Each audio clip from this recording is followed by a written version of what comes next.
Señorita Aranza, buenas tardes.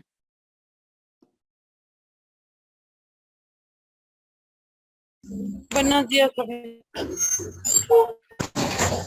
Qué gusto volver a ver ya nuevamente con la siguiente temática de nuestra materia. Profe, no lo estoy escuchando mucho.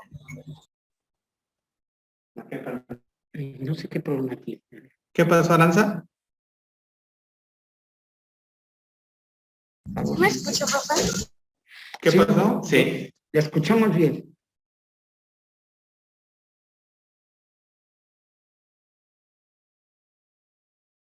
¿Tú nos escuchas, Aranza?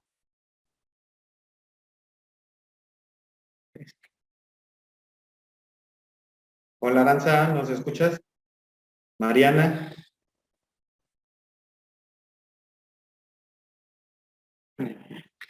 Bien, señorita Mariana. Aranza, buenas tardes. Sí la escucho. O más bien no la escucho, la leo. Sí te habías escuchado, Aranza. ¿Puedes abrir tantito tu micrófono? Profe, sí, profesor, es que no lo escucho mucho. Ahí sí. Ok. Nosotros sí te escuchamos. Tú nos escuchas. Profe. ¿Sí nos escuchas, Yo lo Aranza? escucho, profe. Ok. Mariana, no sé si nos escuches. Sí.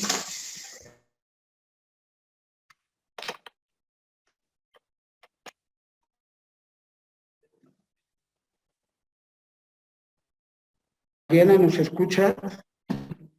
Sí, sí nos escucha. ¿Quiere activar su micrófono, por favor? Mariana. Sí, profe. Bueno, profe, Sí, ¿me sí, escucha? Mariana. ¿Sí me escucha? Perfectamente. Es que como que se corta un poquito, no sé por qué. A lo mejor ya es mi internet, no sé.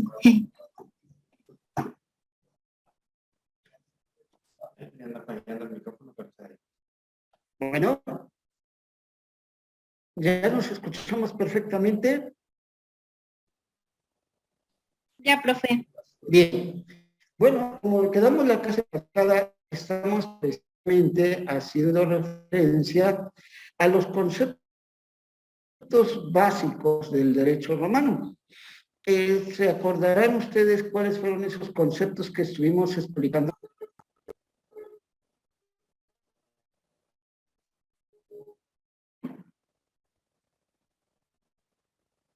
Bueno.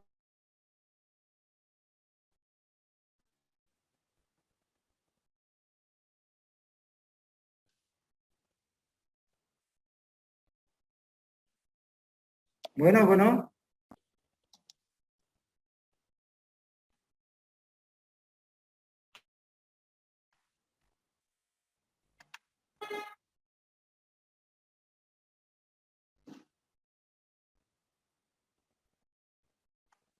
Señoritas, ¿me escuchan? Sí se escucha, maestro. Sí, profe. Bien. Decíamos que estuvimos conversando sobre los conceptos básicos del derecho romano. Le preguntaba si se acuerdan del nombre de esos conceptos.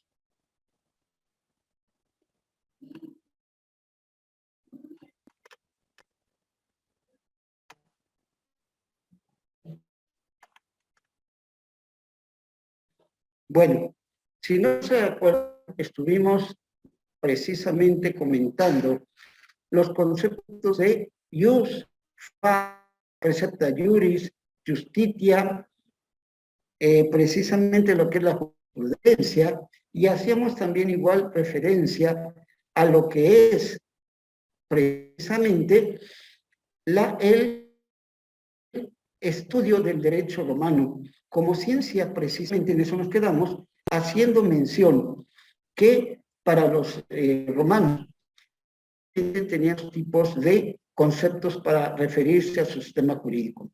El FAS, que decíamos se refiere propiamente a lo que es las normas creadas de acuerdo con divina, o sea, de acuerdo con sus dioses, y que se llevaba a cabo a través de interpretaciones que hacía el colegio de los pontífices, que eran algo así como personajes con carácter mágico religioso para interpretar fenomenológicamente la voluntad de dioses.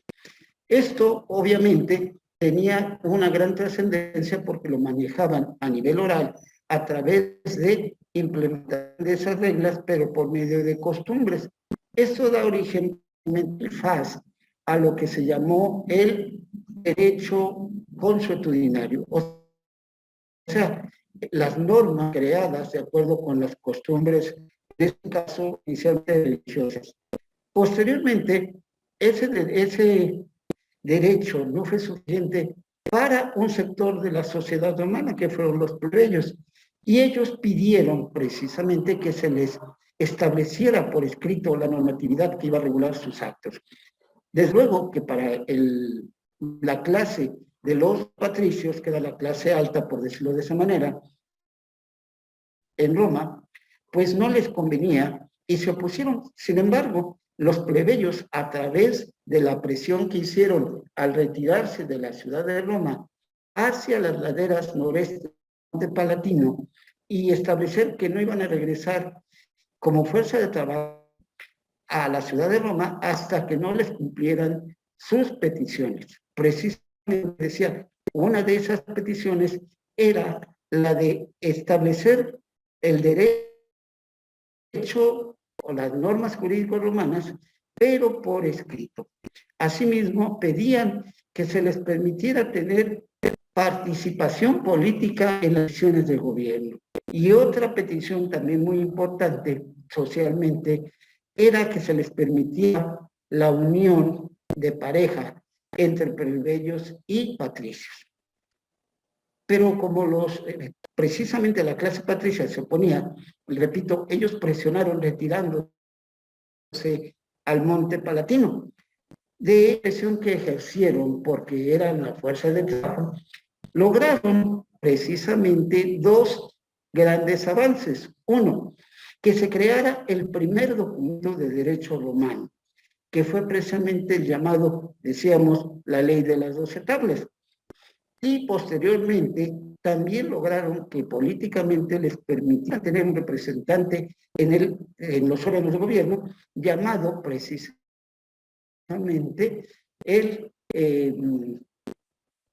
representante plebis, ¿sí?, que iba a ser el personaje que los iba a representar políticamente, con el mismo, digamos, derecho a autoridad para oponerse a las decisiones del Senado, o bien en el caso de la República, que es donde se da ese problema, precisamente con las decisiones de los cónsules, que eran los máximos gobernantes dentro del sistema político en la República Romana. Entonces, ese personaje, ese representante iba a tener esa facultad de ponerse a nombre de toda la clase plebeya cuando una decisión del Senado, insisto, o del consulados, afectara o pudiera afectar los derechos de los plebeyos.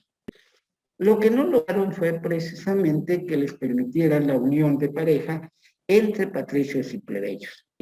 Comentaba yo que en ese caso el sistema familiar basado en la unión de un hombre y una mujer iba a ser, en el caso de la clase patricia, a través del contrato de matrimonio llamado juste nuptias, que a su vez, dependiendo del sistema patrimonial que iba a regular su patrimonio o peculio, puede ser juste nuptias cum manus o juste nuptias sine manus.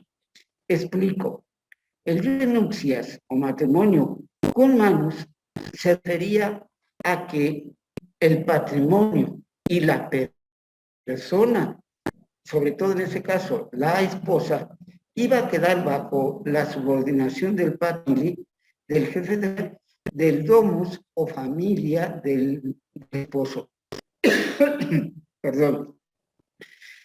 Pero si el matrimonio o se nupcias era sine manus, la esposa permanecía independiente. No pasaba a ser nada, sino que conservaba sus derechos patrimoniales y sus decisiones precisamente totalmente fuera del control del jefe de familia del esposo. Pregunto, ¿hasta aquí tenemos alguna duda, alguna pregunta? Mariana, ¿tenemos una pregunta?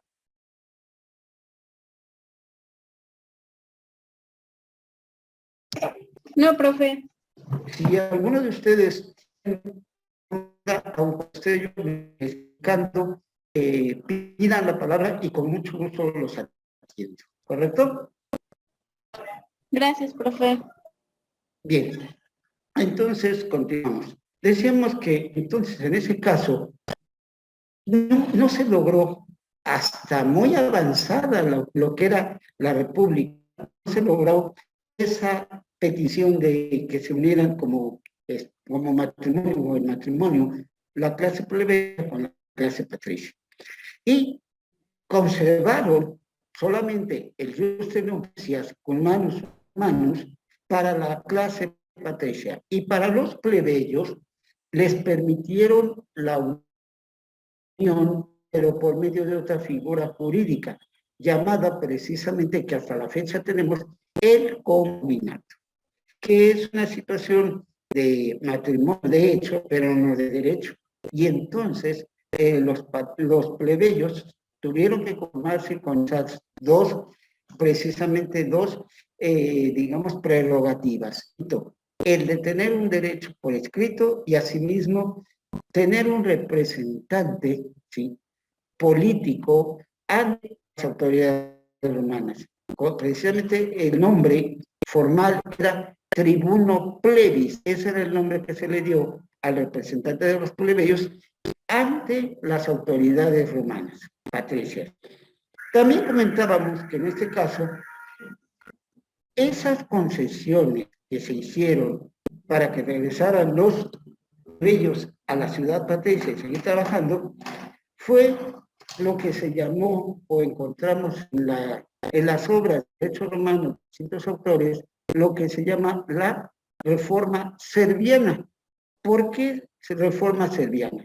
Porque precisamente fue durante el reinado del rey Servio Tulio que se logró precisamente esos beneficios. Entonces, a esos cambios se le llamó reforma serviana. También, junto con esto, ya al final de la República, comentábamos, entonces se crea lo que es ya no nada más el jus, sino que es el FAS. El FAS como concepto es el término que van a manejar dentro de la cultura jurídico romana para referirse a las normas creadas por los funcionarios o magistrados, ¿sí? O sea, por los seres humanos, ya no como una expresión de la voluntad divina, sino expresión o voluntad sobre de la comunidad romana. Es importante también destacar, en este caso, el ius o derecho humano, lo van a definir los estudiosos del derecho llamados consultos, y ellos precisamente como estudiosos con una definición que en latín comentábamos, un mal pronunciado latín de mi parte, no puedo presumir que sé latín pronunciado adecuadamente, pero unos más, términos menos, dice, ius es ad boni et equi. Traducido quiere decir, el derecho es el arte de lo bueno y de lo equitativo. En ese concepto vemos que para el romano, no nada más se trataba de que las normas regularan como regla la conducta en forma técnica, sino que debían de ser precisamente reglas que permitieran que en la conducta de los seres humanos se hiciera o aflorara la virtud de la bondad. También, que es un concepto moral, me van a decir, efectivamente, pero esa bondad combinada con otro concepto que sí es jurídico, la equidad, que ellos en latín llamaban epikeia, ¿sí? O, y en griego se conoce como la equitas, ¿sí? Entonces, junto, perdón, la equitas con la epiqueia, con las costumbres romanas, se dio lo que era el derecho escrito romano, el ius. Posteriormente también se creó lo que es el concepto de justicia. Y nuevamente acudimos a la opinión de los grandes jurisconsultos romanos, entre ellos Celso y Modestino, que nos dicen que justitia es constant et perpetua voluntas, ius sunt quique tributum. Esto quiere decir, la justicia es la constante y perpetua voluntad de dar a cada quien corresponde. De acuerdo con ello, entonces, ser justo no es una situación de decisión por momentos, sino es una pauta de conducta por siempre y para siempre. Es una actitud. Ser justo es actitud de vida, no nada más es un concepto técnico jurídico. Asimismo, decíamos, otro concepto importante va a ser el de la acta iuris, o preceptos del derecho romano, que en concreto eran precisamente 3 reglas básicas, las cuales hacían descansar todo su jurídico. Nuevamente me refiero en primer lugar en latín y posteriormente la traducción. Los 3 preceptos del derecho romano son ones vivere, paterum noli adere y sum quique tribuere. Traducido sería vivir honestamente, no hacer daño a alguien y dar a cada quien lo que le corresponde o lo que le es debido. Y el pueblo romano, en su cultura jurídica, decía, quien cumpla con esos 3 mandatos no necesita de más. O sea, si tú vives con honestidad, si tú precisamente evitas hacerle daño a alguien, y cuando es necesario a cada quien de los seres humanos con los que convives, les das lo que les corresponde, estarías siendo un hombre justo y no necesitarías de más normas. Dicen que entre más corrupto es un pueblo, más leyes necesita. Eso ya haciendo un comentario respecto a la actualidad de muchos pueblos que muchas leyes. ¿Cuándo se requieren más? Cuando la conducta del hombre en conciencia no es la adecuada. Y para el romano dice, ¿cuándo la conducta del hombre es adecuada? Pues cuando vive deshonestamente, traduciendo en forma negativa, o bien se dedica a hacer daños con sus actos a los demás, o bien no proporciona lo que corresponde en una interacción con los seres humanos, no le da lo que le corresponde a cada uno. Pero también es importante destacar que ese concepto se cumpliera hoy día, precisamente, el concepto no ha variado. En esencia sigue siendo igual el concepto de justicia. Desgraciadamente, en nuestra realidad, y voy a hacer precisamente una ubicación en nuestros días, una transpolación cultural, diríamos, hoy día en nuestra cultura ese concepto sigue vigente, pero la sociedad no la entendemos así, tal como ellos lo manifestaban. En un momento dado, ellos decían, si la conducta del ser humano es negativa, lo que le corresponde es un castigo, perfectamente entendido. Pero si la persona tiene una conducta adecuada, no hay por qué castigarlo. Y entonces, lejos de un castigo, hay que darle un beneficio. ¿Sí? Y hoy día, ustedes no me dejarán mentir y espero sus comentarios, terminando, en el sentido de que si usted le pregunta, por ejemplo, en el caso de un supuesto delito, la sociedad en su gran mayoría entiende por justicia que inmediatamente se aplique un castigo. lo justo es que se le castigue, aun y cuando todavía no se lleve a cabo todo el procedimiento penal para determinar con pruebas si es o no culpable. La sociedad entiende por justicia un sinónimo de castigo. Y tan es así que cuando esto no se lleva a cabo por las autoridades competentes, reclaman, se manifiestan en oposición diciendo que no se hizo justicia. ¿A qué voy con esto, jóvenes? A que en un momento dado el concepto de justicia ha sido distorsionado socialmente y en muchos casos por ignorancia, otros por manipulación. Solo vamos a entender como justicia sinónimo de castigo. Se hace justicia cuando se castiga. Y es tan popular esto que en frases coloquiales dicen, cuando hay que castigar a alguien, sí, que lo castiguen y que se pudre en la cárcel. Eso es hacer justicia para la sociedad mexicana actualmente, en muchos de los casos. Sin embargo, nadie sabe que justicia también se puede ver cuando se libera a alguien de una acusación indebida. Entonces, ahí está haciendo justicia, pero no, la sociedad no lo ve así. Hasta aquí, ¿algún comentario, alguna pregunta? Me gustaría escuchar su opinión.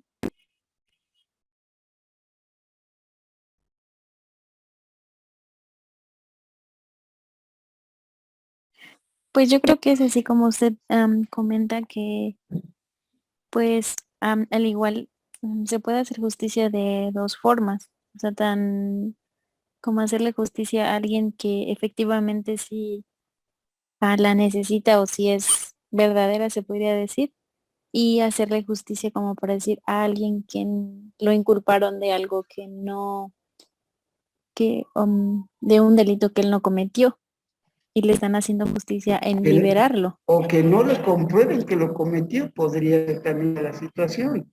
Entonces, también sería justo que si no se lo comprueban, que lo liberen. Pero la sociedad, preguntémosle, y dicen, no, no, no, no, no. Es que si no lo castigan, no hay justicia.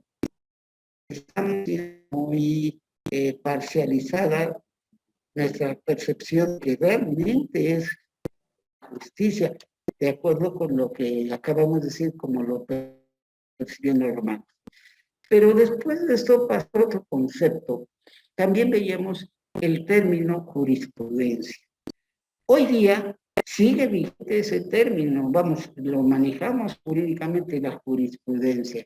Nada más que hoy en por justicia, en la doctrina y en la ley, una de las fuentes del derecho, que es creada a través de la función de administración de justicia que desempeñan los tribunales y de todos los tribunales y juzgados que del Estado realizan la función de administración y procuración de justicia, solo dos tipos de autoridades pueden crear esa fuente, que son precisamente la Suprema Corte de Justicia de la Nación, ya sea en pleno con todos los ministros en funciones, o bien por salas, que en un momento dado esa organización nos va a referir a el tratamiento de asuntos, pero por área civil, familiar, laboral, penal, etc. Entonces, lo que puede haber jurisprudencia hoy día aquí en México, jurisprudencia de la Suprema Corte, que es obligatoria para todas las autoridades judiciales dentro del país, pero también puede ser una jurisprudencia creada por las salas que componen la Suprema Corte. Y la otra autoridad que decía está autorizada por jurisprudencia son los tribunales colegiados de circuito. Ellos tienen la función también, al llevar a cabo la función judicial, igual que la sala, que las salas y el pleno de la Corte, de interpretar una ley para resolver un problema.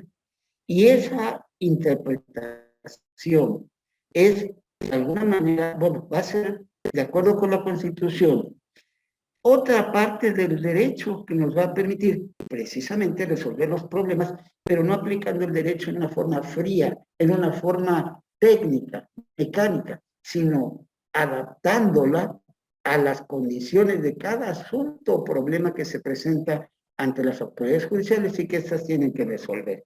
Entonces, De tal manera que hoy día la jurisprudencia, el concepto, va a ser esa fuente creada por el poder u órgano judicial del Estado. Pero repito, no todos los juzgados, todos los tribunales, solo los federales, y dentro de los federales la Suprema Corte y los tribunales colegiados. Sin embargo, en la historia del derecho romano, el concepto de jurisprudencia, y aquí quiero que pongamos mucha atención, por favor, ellos tenían el término de jurisprudencia como sinónimo de ciencia del derecho. O sea, para ellos, el término jurisprudencia significaba la adquisición de conocimientos de las normas jurídicas, ¿sí? Sería el equivalente a lo que hoy decimos, voy a estudiar derecho, vamos a estudiar doctrina, leyes, principios jurídicos. Ellos a ese estudio, a esas investigaciones del ámbito legal, le llamaban jurisprudencia. Y precisamente la jurisprudencia, así entendida como ciencia jurídica, como ciencia del derecho, iba a ser el conjunto de conocimientos respecto a las cosas humanas. Correlacionando con los conceptos anteriores, entonces, el jurisconsulto o jurisperito que estudiaba jurisprudencia iba a tener la necesidad de conocer precisamente el derecho divino, o sea, el fas, como ya lo mencioné hace un momento, y el ius, o sea, el derecho creado por los hombres. Pero todavía iban un poco más allá de esos dos términos y decían que aparte de conocer el ius y el fas, los estudiosos del derecho, los jurisperitos que estudiaban jurisprudencia, iban a tener que estudiar e investigar lo que era justo y lo que era injusto. Entonces, para ellos, para los romanos, culturalmente la ciencia del derecho está integrada por el conocimiento del sistema normativo, hoy diríamos la ley de los códigos, por ejemplo, pero también tenía una parte de conocimiento, diríamos hoy, doctrinario, teórico, filosófico, más que nada, y es referente al concepto de justicia e injusticia, ¿sí? Y ese concepto precisamente lo transformaban en un conocimiento de carácter filosófico, ¿sí? Entonces, vemos que para los romanos, ese concepto de jurisprudencia no nada más era una fuente del derecho, sino era la ciencia, el conocimiento de todo su sistema jurídico. Y decíamos, en ese caso, socialmente se crearon, a los que, como ya les dije, se les daba el nombre técnico de jurisperitos, jurisconsultos, jurisprudentes, y estaban organizados mediante dos tipos de, digamos, organizaciones profesionales llamadas precisamente Escuela de los Jurisconsultos. Roma conoció dos especies de escuelas, que es la escuela de los proculeyanos y la escuela de los sabinianos. ¿Quién podía integrarse a esas organizaciones profesionales, digámoslo así? Pues precisamente, principalmente eran los patricios los que tenían la posibilidad de dedicarse al estudio del derecho, del ius, del fas y el concepto filosófico de justicia e injusticia. ¿Y por qué es importante para este momento el saber la existencia de esas escuelas jurídicas?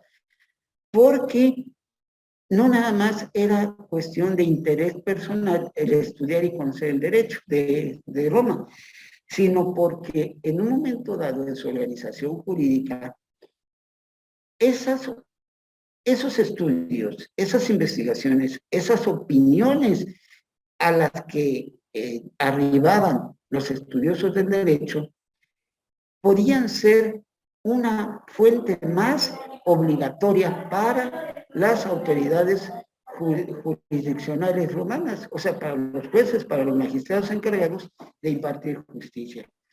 Pero para ello, cada escuela en su momento tenía que lograr que le autorizaran esa atribución de convertir sus opiniones, sus investigaciones en parte del derecho obligatorio. Y para ello debían conseguir la autorización oficial, que en términos latinos le llamaban precisamente, ¿sí?, el jus publicae respondendi. Jus publicae respondendi. ¿Me escuchan?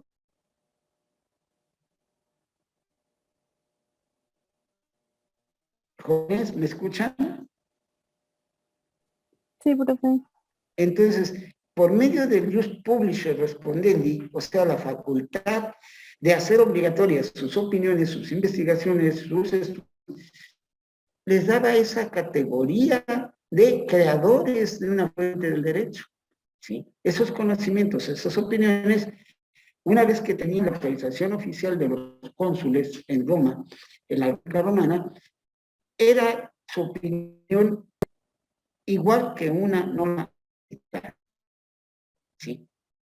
Obviamente, esto era de prestigio para ellos y además de un reconocimiento jurídico y social relevante. Hoy día, ¿sigue existiendo ese tipo de, digamos, de estudios? Sí. Es lo que llamamos la doctrina jurídica. Nada más que en nuestra realidad, esos estudios, esas investigaciones, ya no son considerados como fuente del derecho. Son parte de la ciencia del derecho, pero como una opinión personal de cada autor, de cada investigador, y nos sirve para entender a la sociedad en general lo que las leyes, ¿sí?, como expresión de la actividad legislativa del gobierno, nos establece o nos impone, si lo quieren ver así. Entonces, la doctrina de los autores nos ayuda a aclarar, a entender precisamente cada una de las normas de las instituciones jurídicas que nos rigen. Pero ya no tienen precisamente ese jus publicae respondendi de los romanos. Ya sus opiniones son eso, siempre opiniones de particulares, conocedores, estudiosos del derecho, pero no es obligatorio. ¿Se pueden consultar? Sí, pero no puede decir como abogado, ¿sí?, en un juicio, es que yo exijo que se cumpla esta obligación de mi contraparte, tomando en cuenta la opinión del autor Mariano Huerta Ramírez, ¿sí?, o Luis Rodríguez Manzanero, quien opina en su obra esto y esto y esto, y tiene que cumplirse de acuerdo. No, ya no. Es parte de la cultura jurídica del profesional, del derecho, de los abogados, pero ya no es una fuente del derecho con la obligatoriedad que tenía en la época de los romanos. Me detengo un momento para preguntarles nuevamente, ¿alguna duda, alguna pregunta, algún comentario? ¿Estoy siendo claro?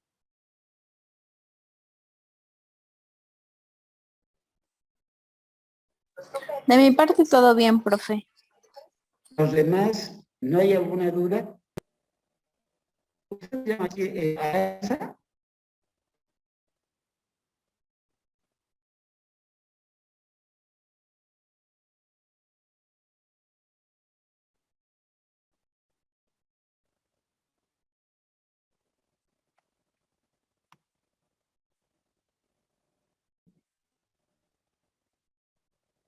Insisto, ¿alguna pregunta, alguna duda hasta aquí?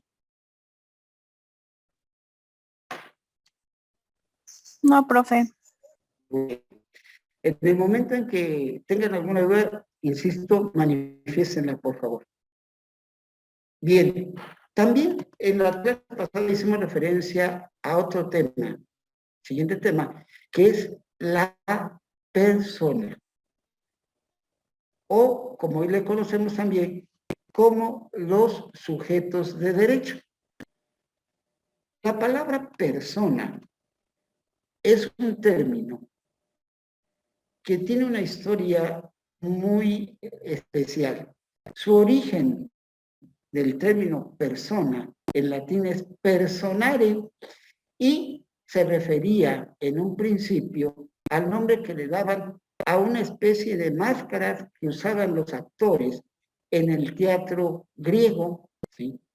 Posteriormente de ese término de personare o máscara, que significa para sonar, precisamente, para hacer más, digamos, elevada la voz o cambiar la voz, que, repito, esa máscara la usaban los actores, se pasó o se tomó de ese ámbito artístico al ámbito jurídico y de persona pasó a personaje y haciendo un comparativo, decían los romanos, que así, y los griegos, que así como en una obra de teatro los seres humanos adoptaban una personalidad, una actitud para expresar la forma de actuar de un ser imaginario.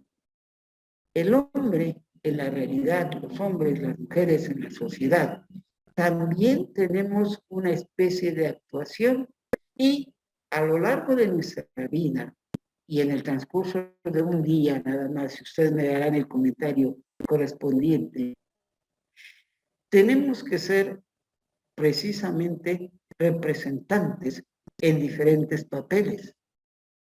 Tenemos, desde que iniciamos el día, los personajes de padres, hijos, familiares.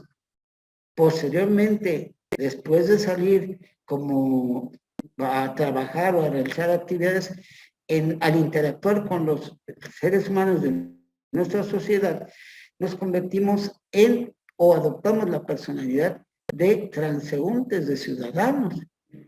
Y después, cada uno en su actividad laboral, por ejemplo, adopta el rol de albañil, ingeniero, médico, estudiante, maestro, y en cada momento del día vamos precisamente actuando de acuerdo con ese rol, con ese papel social que en cada momento se nos va determinando. Y decía, igual que en una obra de teatro, el ser humano nos paramos en un escenario, tenemos un argumento o, digámoslo así, un texto que reproducir.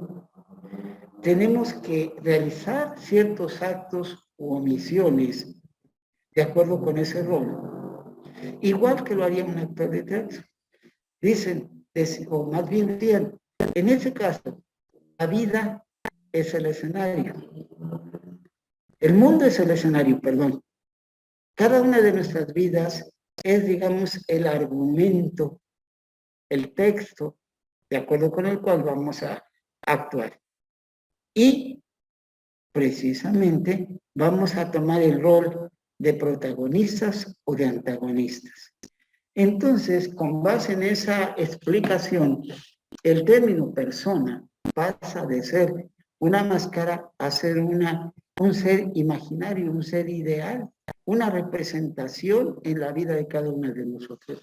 En ese momento ustedes, como auditorio, tienen el rol o la conducta, el comportamiento de alumnos, su servidor como maestro, y cada uno de nosotros tenemos precisamente una serie de actividades que realizar en nuestro papel, su servidor de maestro.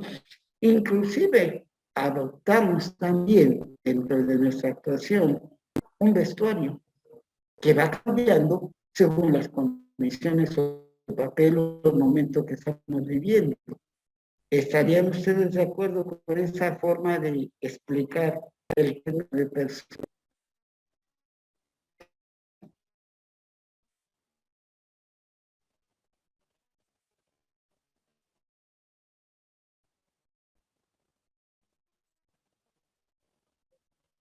Espero sus comentarios.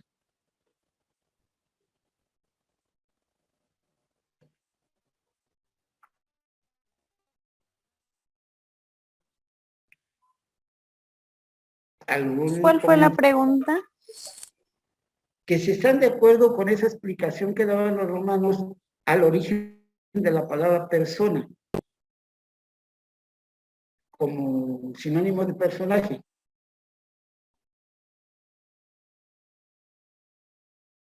Pues es que en sí, bueno, al igual y probable, bueno, no sé si estoy bien o estoy mal, pero yo creo que al igual, o sea, es que una persona tal cual, pues en sí también puede ser un personaje, ¿no? O sea, sí es como, es que como le explicaría. Pues yo creo, bueno, yo creo que sí estaría bien su explicación. Ok. Ahora bien, esa es la parte de explicación, digamos, histórica, artística, pero también, ahora desde el punto de vista jurídico, los romanos determinaron que toda persona iba a ser un ser humano, o podía ser un ser humano, pero no todo ser humano podía ser reconocido como persona. A ver, esto es importante que lo pongamos subrayado. Toda persona va a ser un ser humano, o puede ser un ser humano, pero no todo ser humano puede tener la calidad de persona, porque en su derecho los romanos determinaron que para que un ser humano o una organización de seres humanos tuviera el carácter de persona, tratándose de personas físicas, primero tenían que nacer vivos. Dos, tener figura humana.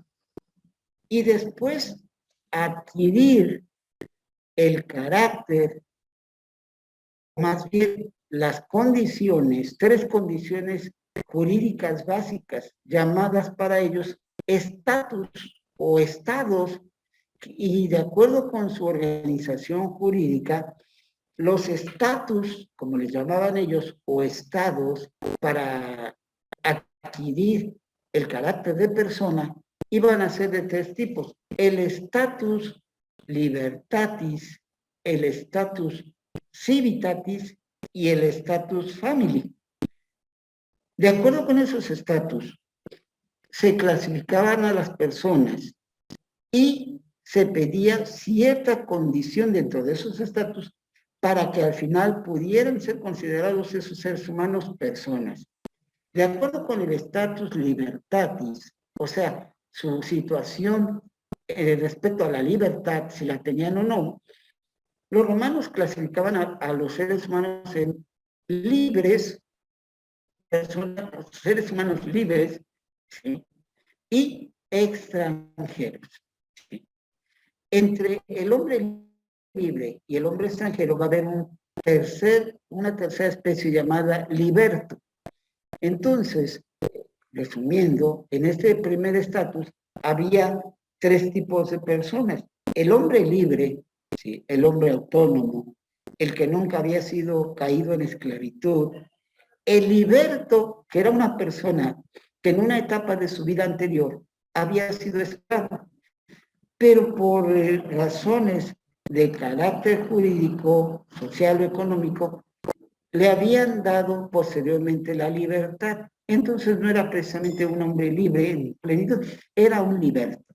Y el extranjero, que definitivamente es, perdón, y el esclavo, no es el extranjero, es el esclavo, que realmente ese ser humano, fíjense, ni siquiera se le consideraba como sujeto de derecho, se asemejaba, y aunque suene peyorativo, pero así era la situación, el esclavo era considerado un objeto de derecho, igual que una cosa. Y concretamente, el tipo de cosa como se consideraba el esclavo era el de un animal. Así como diríamos, por ejemplo, tengo una gallina, tengo mi mascota, tengo mi perro, tengo mi caballo, tengo mi vaca, se decía, tengo dentro de mi patrimonio mis esclavos. ¿Sí?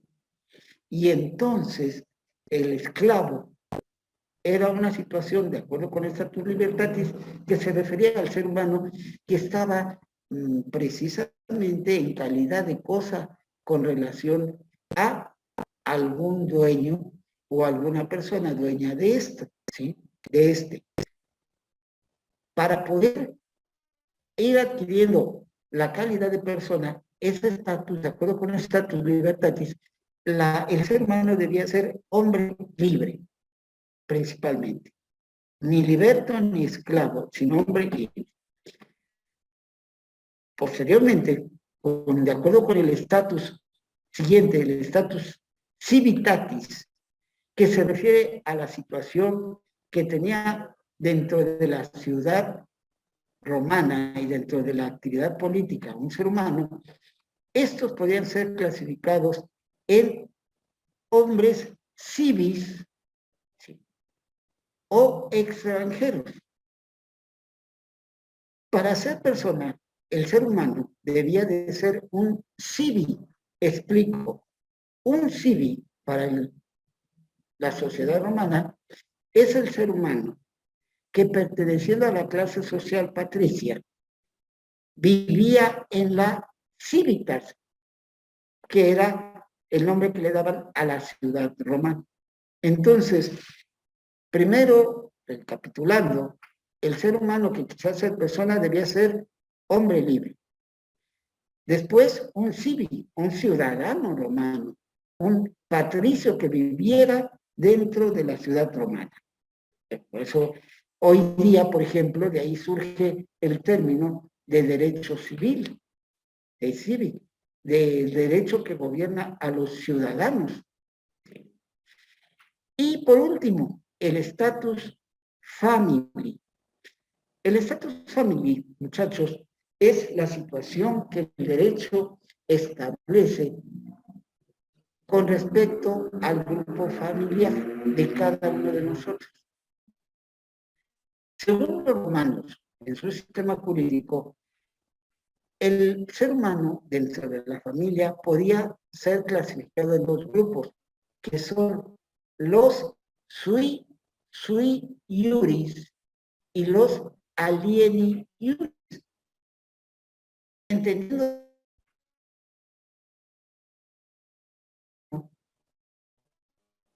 que dentro de la familia no estaba subordinado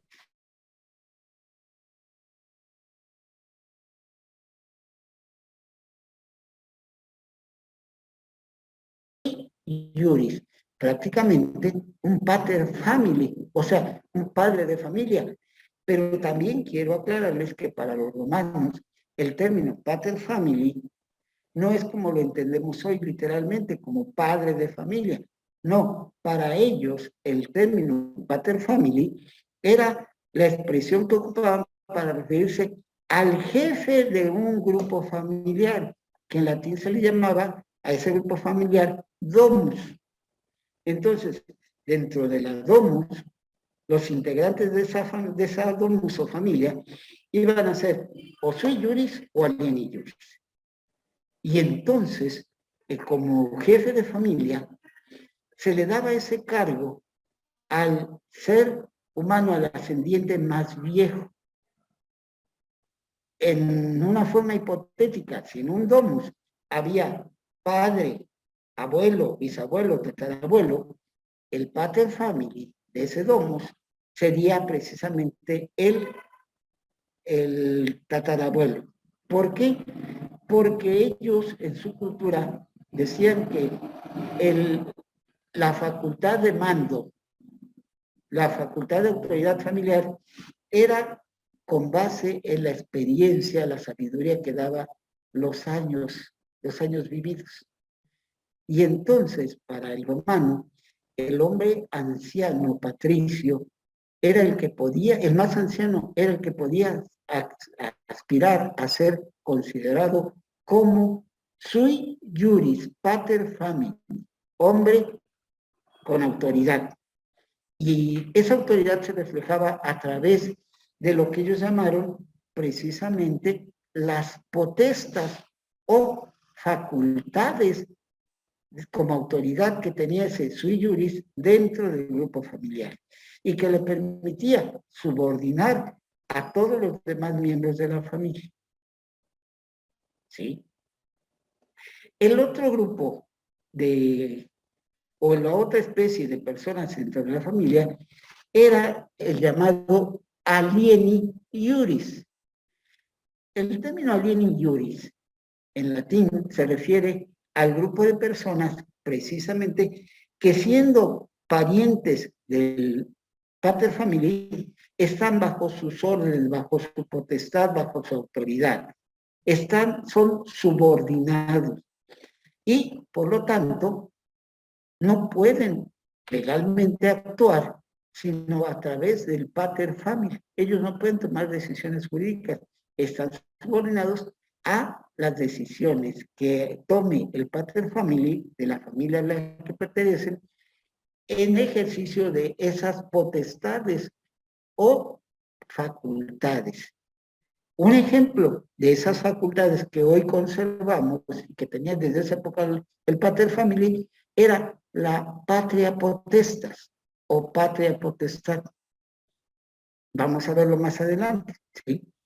Pero ese es un ejemplo de una situación, repito, o condición de la persona, del sujeto, ser humano, dentro de su familia. O eras sui juris o eras alieni juris. Si eras sui juris, eras autónomo, eras la autoridad, eras el jefe de la familia. Si eras un sui juris, eras un subordinado. Un alieni juris, eras un subordinado. En términos generales, un ejemplo de alieni juris, o sea, un hermano subordinado dentro de la familia al pater familiae, es la mujer. La mujer, como descendiente o miembro de una familia, siempre normalmente iba a ser considerada como una alieni juris, una persona, un ser humano subordinado. Tan es así que se le conocía para esos efectos como, o se le daba el nombre a la mujer de locofilius, una persona subordinada para sus derechos, sus obligaciones a las decisiones de su pater familiae. ¿Sí? Hasta aquí, ¿alguna duda, alguna pregunta, comentario?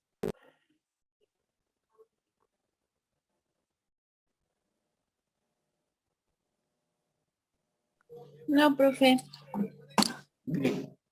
Continuando con el tema de las personas, entonces, fíjense bien, cuando un ser humano adquiría los tres requisitos de acuerdo con los estatus, repito, por el estatus libertatis debía ser un hombre libre o una mujer libre, por el estatus civitatis una ciudadana o un ciudadano romano, un civil, y de acuerdo con su situación familiar, un sui juris. Entonces esa persona, ese ser humano, se convertía o se reconocía como una persona, no nada más un ser humano, sino una persona jurídicamente hablando. Y tenía, por lo tanto, la capacidad absoluta para realizar actos jurídicamente válidos. O sea, tenía lo que ellos llamaron precisamente el caput o capacidad legal. ¿Estoy siendo claro? Repito, cuando una persona era libre, era ciudadano y era un sui juris, un sui juris, entonces se decía que tenía adquirido el carácter de persona y tenía el caput, o sea, la capacidad jurídica plena. Sin embargo, podría ser que algún sujeto, algún ser humano, no reuniera los tres requisitos, solo tuviera alguno o algunos de ellos. Y entonces, a ese ser humano se le establecía como una persona con capitis diminutio. ¿Qué quiere decir esto? Que su capacidad legal iba a estar disminuida, limitada. Seguía siendo persona, pero no tenía la plenitud de facultades, ni sociales, ni políticas, y menos jurídicas. Para ser considerado persona con capitis diminutio, debía de conservar cuando menos el estatus de libertad. Cuando menos. Y entonces, si tenía solo la libertad, pero no era ciudadano, considerado ciudadano, o era un alieni juris, sino un sui juris, entonces se decía que era una persona con capitis diminutio, con capacidad disminuida. Cuando lograba tener, aparte de la libertad, alguno de los otros estatus, como el de sui juris o el de sibi, entonces decía que tenía una capitis diminutio, pero media, o sea, un poquito más amplia que podía tener nada más el hombre libre, que tenía una capitis diminutio mínima. El que tenía libertad y era ciudadano tenía una capitis diminutio media. Pero el que lograba los tres atributos, libre, ciudadano e independiente, o sea, un sui juris, entonces decían, tiene un caput o una capitis plena, total. Hoy día, haciendo una referencia cultural, hoy día en nuestro derecho, ese caput o personalidad o capacidad, la vamos a tener todos los seres humanos que logremos reunir nuestros atributos jurídicos. Hoy día, un ser humano, para tener plenitud de personalidad jurídica, o como los romanos llamaban caput, necesitamos reunir 5 requisitos que conforman los atributos de nuestra personalidad legal. Nada más como una referencia, no voy a entrar a su estudio porque es materia de otra asignatura. Hoy día, en México, en el sistema jurídico mexicano, para que una persona tenga personalidad jurídica, debe contar con un nombre, domicilio, capacidad, patrimonio, nacionalidad y estado civil. Con esos 5 atributos se conforma hoy día en el sistema jurídico mexicano la personalidad jurídica de una persona. Y tenemos plena facultad para intervenir realizando actos que legalmente van a tener validez. Cuando no tenemos esa personalidad, nos falta capacidad por minoría de edad, por ejemplo, o por afectación mental, entonces nosotros personalmente no podemos realizar actos, y si los hacemos, son actos legalmente nulos. Para que tengan validez, entonces, si somos incapaces por minoría de edad o por afectación mental, citemos algunos ejemplos de afectación mental, que fuera loco, idiota o imbécil, entonces nuestros actos tendría que realizarlos nuestro representante legal, que podría ser, como ejemplo concreto, quien ejerce la patria potestad sobre nosotros, nuestros padres, nuestros tutores o un curador, o inclusive el Ministerio Público cuando no hay ascendientes que se hagan cargo de ese incapaz. Esa es digamos, un comparativo de lo que era el caput romano con lo que es la personalidad jurídica actual. ¿Comentarios? ¿Algún comentario, muchachos?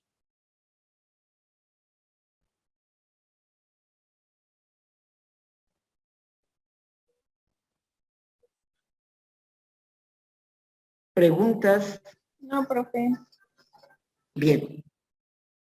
Bueno, entonces, tomando en cuenta esto, ahora nos toca ya que vimos todo lo de persona, lo del caput, vamos a establecer lo que hace un momento les dije de las potestas del sui iuris, o sea, del pater familia. Dentro de la familia romana, o domus, como se le llamaba,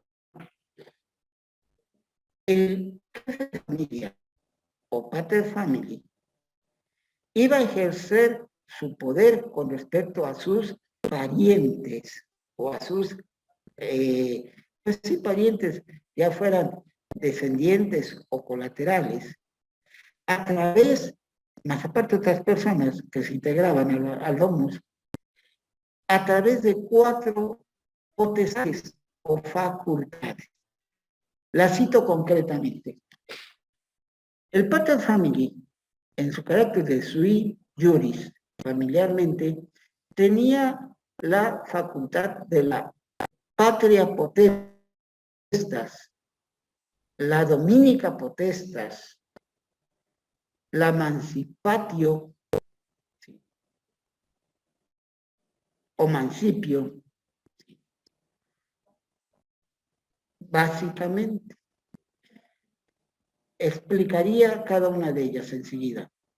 La patria potestad, fíjense bien, es la facultad que le permite al padre de familia, al jefe de familia,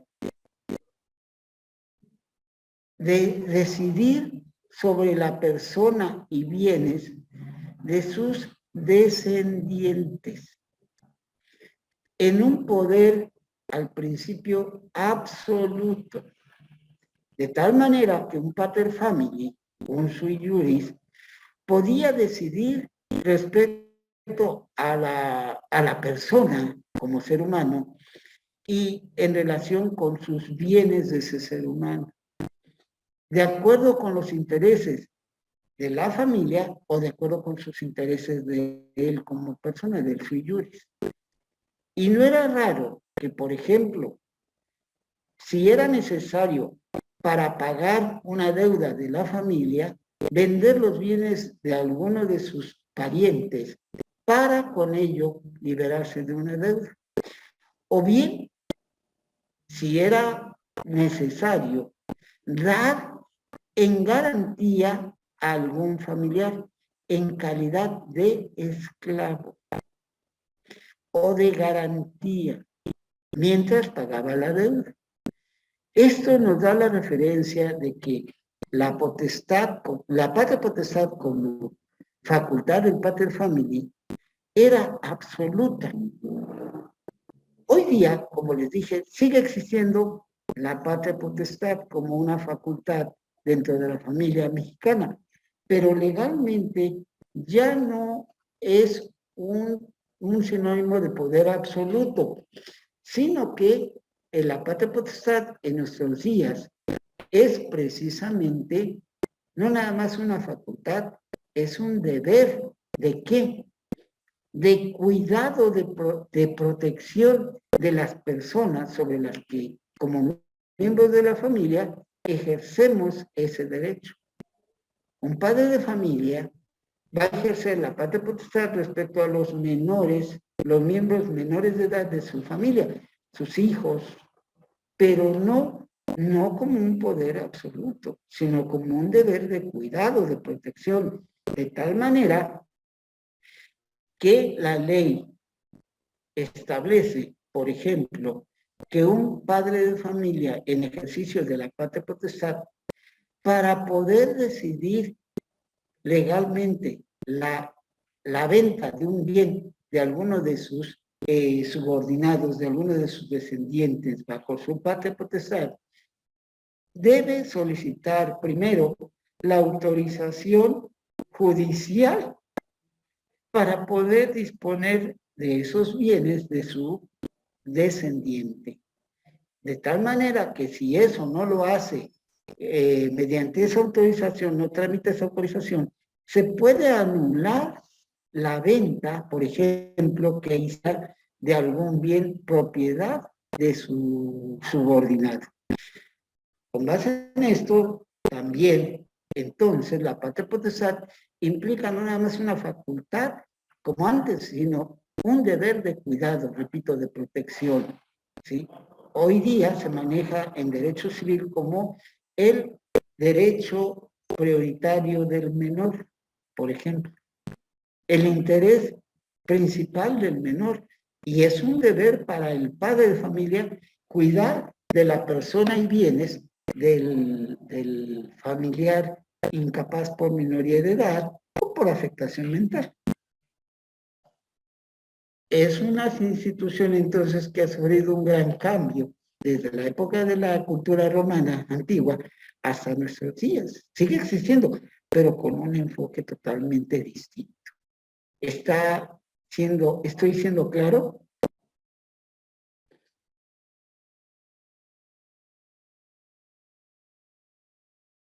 Sí, profe. Bien. Pasamos ahora a lo que es decíamos, la dominica potestas. La dominica potestas, ¿sí? Fíjense bien, es el dominio o poder que tiene el pater familiae respecto a los bienes y derechos económicos que componen lo que ellos llamaron el peculio, hoy diríamos el patrimonio económico de la familia. De tal manera que el pater familiae era el único que podía precisamente hacer valer su decisión en cuanto a las condiciones o destinos de los bienes patrimoniales de toda la familia. ¿Sí?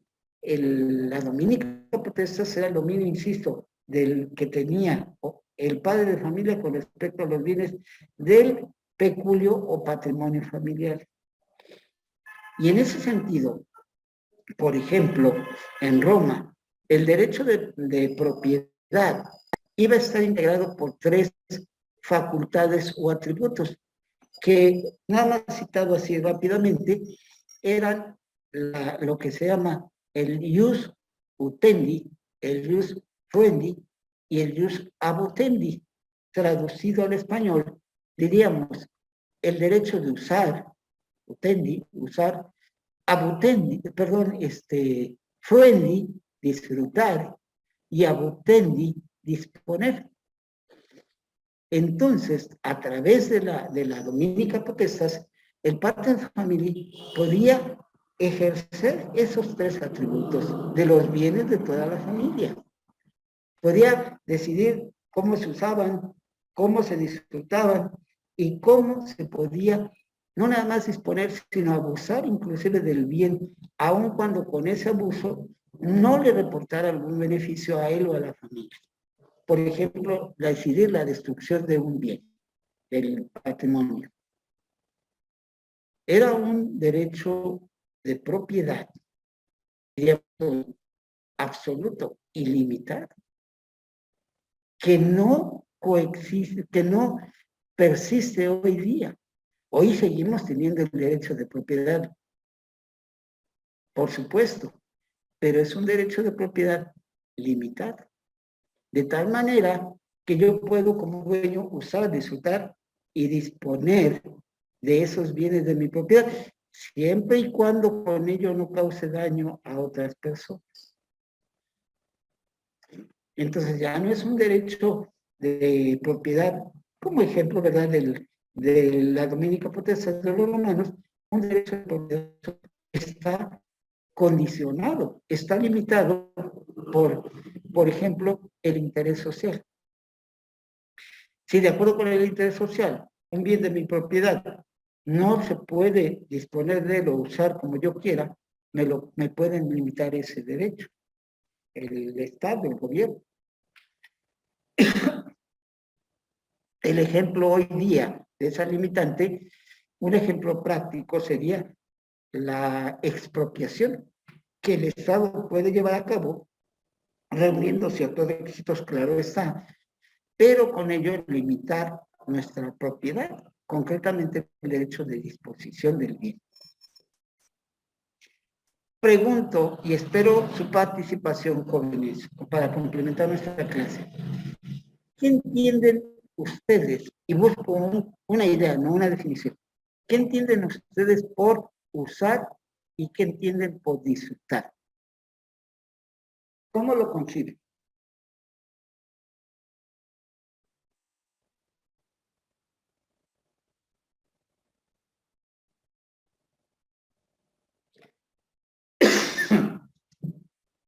Perdón. ¿Qué idea, qué imagen les viene a la mente cuando oyen voy a usar o voy a disfrutar mis bienes? Los escucho por...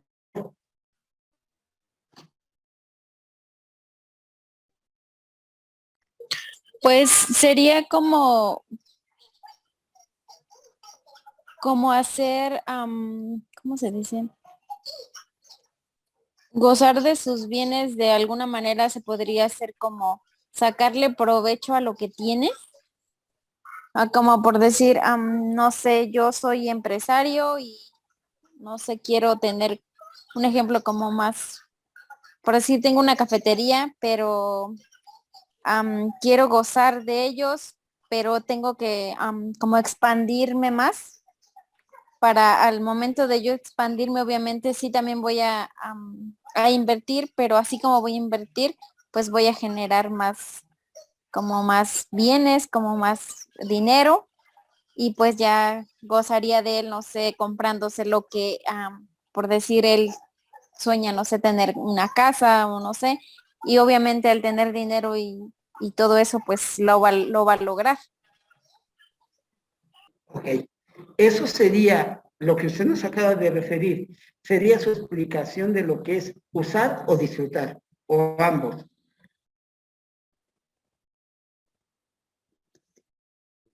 Pues yo digo que sería ambas, ¿no? Porque, o sea, sí hago uso de lo que tengo, pero también disfruto de lo que voy a obtener de lo que tengo. Ok. Es una idea muy aproximada a lo que jurídicamente se considera como usar y disfrutar. ¿Cómo se llama, perdón?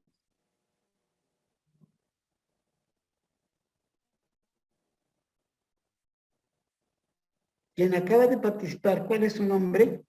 Mariana, profe. Mariana. Bien. Sí. Los demás, por favor, ¿quieren dar su opinión?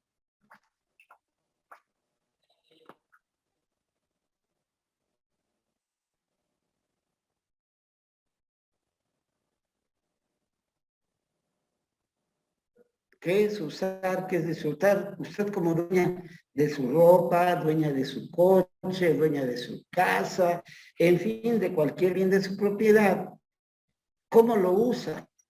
¿Cómo lo disfruta? Repito, quiero ideas, no definiciones, ¿ok? Como usted lo considere.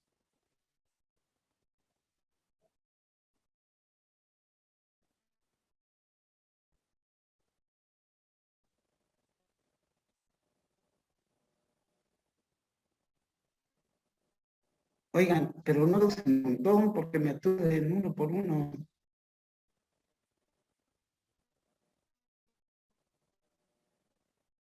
Bueno, veo que no se animan. Vamos a dar una idea jurídica de los conceptos de usar, disfrutar y disponer. Usar jurídicamente es utilizar un bien de nuestra propiedad de acuerdo con el fin para el que fue creado o de acuerdo con su naturaleza. De tal manera que si yo tengo un caballo, lo voy a usar o lo uso cuando me transporto en ese caballo, por ejemplo. Yo uso un coche cuando lo manejo. Lo estoy utilizando para lo que fue hecho, para satisfacer una necesidad de acuerdo con su naturaleza. Una prenda de vestir la uso cuando me cubro con ella mi cuerpo. Pero disfrutar, decía alguien, es obtener un gozo, un placer. No precisamente. Jurídicamente, disfrutar es, fíjense bien, la posibilidad que el dueño de un bien tiene para obtener los frutos o productos que ese bien le pueda otorgar de acuerdo con su naturaleza o de acuerdo con su uso. Así, por ejemplo, el dueño de un edificio de apartamentos va a disfrutar legalmente ese bien cuando rente esos departamentos y obtenga el fruto, entiéndase, las rentas del alquiler. Ahí está disfrutando el bien, no lo está usando, lo está disfrutando, está obteniendo un fruto producto de ese bien como dueño que es. Por otra parte, el término que consideraban los romanos como el jus abutendi, literalmente entendido como el derecho de abusar, hoy diríamos el derecho de disponer, precisamente consiste en la facultad de decidir el destino final de ese bien, ya sea a través de la realización de algún acto jurídico, por ejemplo, o bien a través de una acción u omisión respecto a ese bien. Yo, como dueño de un coche, ejerzo mi derecho de disposición cuando lo vendo, cuando lo regalo. Estoy decidiendo el destino final de ese bien, que salga de mi patrimonio. Pero también los romanos, precisamente, decían que el jus abutendi iba más allá de solo decidir el destino final de manera positiva, como sea venderlo para adquirir una cantidad en efectivo, sino inclusive llegaba al extremo ese jus abutendi, o derecho de abusar, considerado como facultad de destruir el bien, aun y cuando con esa destrucción no le reportara algún beneficio o algún, digamos, privilegio con ese bien. De tal manera, por ejemplo, en el derecho romano, si el patricio, dueño de esclavos, consideraba que el esclavo no estaba precisamente siendo conveniente conservarlo, podía venderlo, pero también podía matarlo. Como si dijera, este reloj no me sirve, lo destruyo, a la basura. Así es una cosa. Y entonces el dueño, a través del jus abutendi, podía destruirlo, podía decidir su destrucción, por decirlo de alguna manera. ¿Ok? Repito, hoy hay casos en los cuales, por muy dueño que seas en el derecho mexicano, no puedes decidir el destino final de un bien con toda amplitud. Está sujeto a ciertas condiciones, a ciertos requisitos, y siempre y cuando con ello no causes un daño a los demás o afectes el interés de la sociedad. Por ejemplo, si una persona es dueña de un bien inmueble en el primer cuadro de la ciudad, y ese bien inmueble es una construcción con un estilo colonial y quiere hacerle modificaciones, puede hacerlas, sí, para mantenimiento, siempre y cuando con esas modificaciones no destruya la imagen arquitectónica del centro de la ciudad. Ahí, como podemos ver entonces, ya no está pudiendo el dueño decidir con plenitud, con toda libertad, sobre el, ¿cómo se llama?, el destino de ese bien. ¿Me expliqué?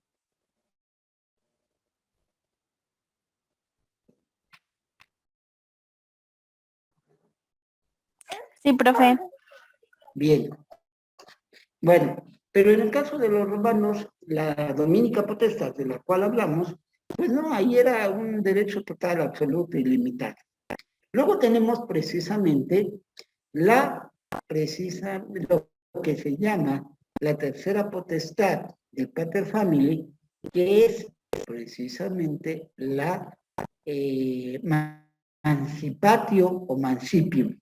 La mancipatio o mancipium es la facultad que tiene un pater family de otorgar o negar la libertad a sus esclavos. De tal manera que él podía, si así lo decidía, siendo dueño de un esclavo, el liberarlo. Y entonces se decía, haciendo valer su mancipium como potestad o mancipatio, había emancipado a ese esclavo, le había dado la libertad, ya fuera de una manera formal y solemne o de una manera no solemne. Pero ese emancipatio tenía que ver más que nada con la facultad de liberar o no a un esclavo concretamente. ¿Sí? Como referencia y como ejemplo, en Roma, el pater family, al ejercer la mancipatio o mancipium, precisamente podía hacerlo, decía yo, de dos formas, la solemne y la no solemne. La forma solemne, una forma solemne de otorgar la libertad a través de la mancipatio por parte del pater family hacia el esclavo, era acudir a ambos con 2 testigos ante el juez o magistrado de la autoridad romana y delante de él, de esa autoridad, manifestar su deseo de liberar a ese esclavo. Pero era solemne porque debía llevar precisamente para ese momento un instrumento que era una varita a la cual se llamaba vindicta, ¿sí? Y debía colocar esa vindicta sobre el hombro derecho del esclavo y pronunciar las palabras, como diríamos hoy, sacramentales: declaro ante usted que este hombre es libre. Y entonces con eso el magistrado precisamente hacía constar que se había emancipado ese esclavo, que se le había liberado. ¿Sí? O sea, esa forma de ejercer la mancipio era una forma solemne. Sin embargo, había formas de ejercer la mancipio de manera no solemne, no formal, digámoslo así. Una de las formas no solemnes para ejercer la mancipio, no formal, no solemne, era la llamada mancipatio permessam. Explico, la mancipatio o mancipium permessam, como forma no solemne, era el hecho de otorgarle la libertad, pero de una manera de deducción, no porque lo declarara el dueño del esclavo, por ejemplo, ante una autoridad, como en el caso de la pervindicta, sino que consistía la emancipatio permessam en, fíjense bien, en permitir que el esclavo compartiera sus alimentos o más bien comiera en la mesa de su dueño, de su señor. Entonces, si se comprobaba que el dueño del esclavo había permitido que el esclavo, comiera con él en su mesa, prácticamente estaba aceptando el reconocimiento de que ese ser humano era un igual a él, era una persona. Tácitamente implicaba que lo reconocía, no nada más como un ser humano, sino como una persona igual a él, libre. Esa era otra forma de manejar la mancipium o mancipatio, liberar al esclavo de esa manera, sin la intervención de testigos, ni mucho menos de una autoridad, pero que después podía demostrar el esclavo que se le había dado ese trato. ¿Quedó entendido, muchachos? ¿Quedó claro? Sí, profe. Bueno, Pues hasta aquí dejaríamos nuestra clase de hoy, salvo que hubiera alguna duda, con mucho gusto la comentaría. Si no, pues les agradezco su asistencia, su paciencia y espero haberles dejado no precisamente un gran conocimiento, sino algunas que van a ser de provecho para su formación. Muchas gracias, buenas tardes. Muchas gracias, profe, cuídese, hasta luego. Hasta luego.